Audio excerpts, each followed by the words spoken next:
Hey, Exotical darlings, this is Coco Exotical. Thank you for being here with me. Today, we're going to talk about how they hate that you live soft, travel often, and refuse to struggle. So let's get into it. The bottom line is that they hate you because you refuse to struggle like them, right?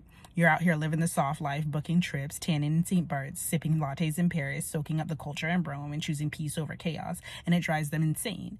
They hate it because misery loves company, right? And you refuse to accept their invitation to be miserable. The truth is that most people are addicted to struggle, right? They make struggle their identity. They bond over it, they brag about it, they cling to it like a toxic relationship, right? So when you step out of that cycle and you're like, nah, I'm not breaking my back just to complain about how I'm so tired all the time or just to prove that I'm worthy of travel and fun, then it exposes them and it irritates their demons. They hate that you choose to put yourself first and live a soft life because they believe that struggle and suffering is the only way to earn anything in life, right? They hate that you travel often because they don't have the discipline, the courage, or the finances to even dream bigger than their own zip code. And they hate that you refuse to struggle because it makes them look in the mirror and realize that they've been choosing the hard way on purpose. You get to live soft and travel often because you made choices that they didn't. You work smarter, not harder, right? You saved money with intention while they wasted their money on nonsense trying to impress people that they don't like with money that they don't have, right? You invested in your health, your fitness, your mindset, your education, while they invested in drama, liquor, gossip, and chaos. Then they want to tell you that you just got lucky or that you had a leg up where they didn't, and that's simply not true. Living a soft life isn't luck, it's strategy, right? It's a change in mindset. Traveling often isn't privilege, it's priorities. It's directing your money where you want it to go, right? Refusing to struggle doesn't mean that you've never faced obstacles. It just means that you refuse to stay stuck. You refuse to let those obstacles hold you back, right? And that's the difference between you and them. They see how you're living your life and they get hateful and envious instead of making changes in their own lives so that they can do the same. For example, maybe you take a week off of work to go to Bali and all of a sudden your coworkers are like, oh, must be nice. Or, oh, how can she afford that? Or, oh, I wish I could afford to travel like that all the time. Like, girl, you could afford it too if you stop using DoorDash and Uber Eats for $50 meals every lunch and dinner and crying over your loser ass ex instead of working on getting your money up, right? Or your family sees that you've been working on living a soft life.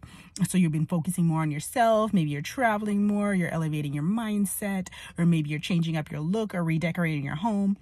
And then they start to say, oh, look at her. She changed. She thinks she's too good for us now. Like, right? No, I'm not too good for you, but I'm too good for the dysfunction now. And that's a fact. I'm no longer available for the toxicity, the chaos, the low vibrational energy, period. So I'll continue to keep my distance from it. Or you come back from vacation feeling well-rested, sun-kissed, and glowing, and your so-called friends are rolling their eyes like, why are you always traveling? Don't you get tired of going from one place to the other? Why don't you sit down for a while? Absolutely not. No, I don't get tired of expanding my horizons and protecting my peace. I get tired of conversations with the Broken Bitter Club, always talking about the same old things, having nasty, bitter attitudes and dusty, limited victim mindsets. Don't you? Right? So how do you deal with people like this? So first off, you need to just stop explaining your lifestyle to them. Your soft life isn't up for debate for anybody, right? You don't owe anybody a dissertation on how you can afford your flights or why you choose peace over pain, right? The next step is to protect your circle as well. So not everyone deserves access to your energy. If the people in your circle are constantly mocking you, questioning you, undermining your choices, then you need to cut their access short. Keep them in the cheap seats while you're living in the VIP, right? Step 3 is that you need to stand firm on your boundaries and stand firm on your standards, right?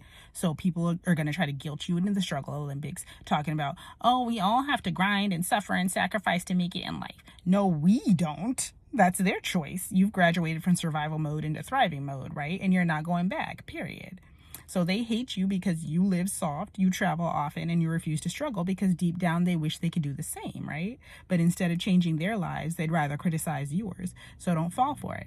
Stay soft, stay booked, stay well-traveled, stay glowing, and watch their bitterness burn while you're boarding another flight. So tell me about it. Where have you traveled to lately, and how did you deal with the haters? Let me know in the comments, and I'll see you again next time. Bye.